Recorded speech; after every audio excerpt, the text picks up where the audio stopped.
So today, I want to talk about what Einstein's theory of relativity would do to the tactics of space combat.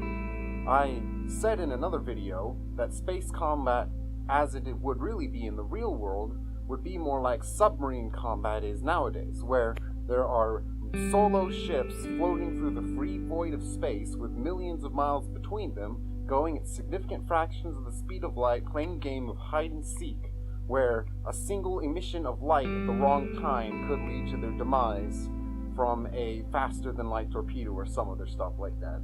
And so today I wanted to talk about the tactical implications of the theory of relativity to a space battle in which the ships would be going a significant fraction of the speed of light. Now, first off, I'll have to establish that space battles most likely in the far future most likely will not happen in orbit around planets, because if a fleet is close enough to get into orbit around a planet, that'd be like, imagine you're playing basketball and you let the other team get to your court, line up, and take the shot before you try to block them. That would be an enemy fleet in orbit around your planet. So scratch the idea of having space battles around orbits of a planet, because most space battles would happen in the far out reaches of the solar system, in the black inky depths, and they would span the entire solar system, or large chunks of it, because these ships would be going significant fractions of the speed of light, and they would be able to travel large distances in short amounts of time. And because distance is a good thing in these battles, they would want to keep their distance. Probably carrier ships would send fleets of smaller fighter ships to go do their heavy work, so the fleet, this position of the fleet would be hidden while small strike parties would circle around shooting missiles and other smart projectiles at the enemy team. And the mission of a space battle would be to discover where the enemy fleet is. And once you know where the enemy fleet is, you can demolish it with a rain of missiles that they won't be able to deflect, because modern missile technology is already very advanced. So you can imagine the missile technology 1,000 years from now of an F-2 interstellar civilization would be very powerful. I mean, missile defense systems would be powerful too, but, missiles are always more powerful than missile defense systems. So, the idea of relativity is that if there is one ship going 10% the speed of light, and another ship going 50% the speed of light relative to the speed of that ship, their time would go differently. Ship number 1 would experience time at one rate, while ship number 2 would experience time at a slower rate, because their time would be going faster relative to, their time would be ticking slower compared to the 10% ship. And what this would cause is a tactical situation where when you go fast, you sacrifice reaction time. When you start to speed up, your reaction time slows down because you are going faster compared to the other fleet.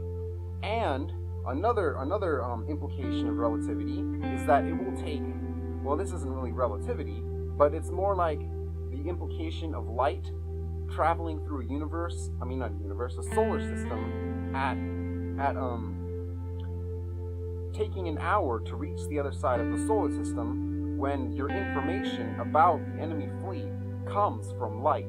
So by the time you get the information about where the enemy fleet is current to your location because of light, you'll realize that the enemy is actually somewhere else. And so it's possible to play mind games with your light trail, and part of the space combat in the future will be where people will play the light game, but I'm getting ahead of myself here.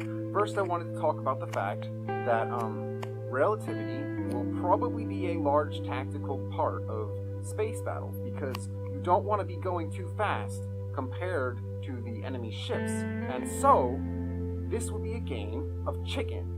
Which ships, you have to guess how fast your enemy is going and what their reaction time will be, because you want to go fast. You want your ships to move fast so you can react to them, but you don't want to go too much faster than your enemy, because then you wouldn't be able to react in time in a battle where seconds would count.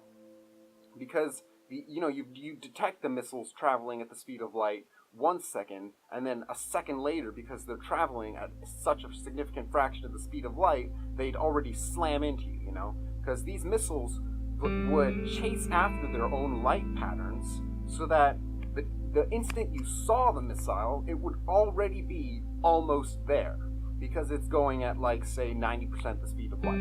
And so your reaction time would have to be in seconds.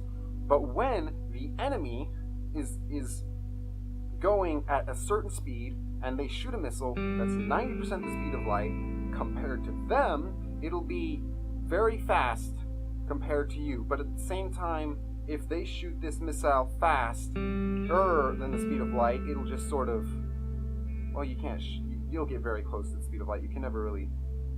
But it's a very confusing topic, and I've never actually seen it, properly fleshed out in fiction. And I think that a Kardashev 2 or a Kardashev 3 civilization would have space battles sort of like that, where the biggest tactical concerns would be light lag and relativity. And that's pretty much my second idea on what space battles would look like. So subscribe if you liked, or comment, or like, or your pet duck Gandalf. I can tell you, your pet duck Gandalf, which I am sure you have a pet duck named Gandalf, wants you to subscribe and share and like, because he is an awesome duck who also has an afro.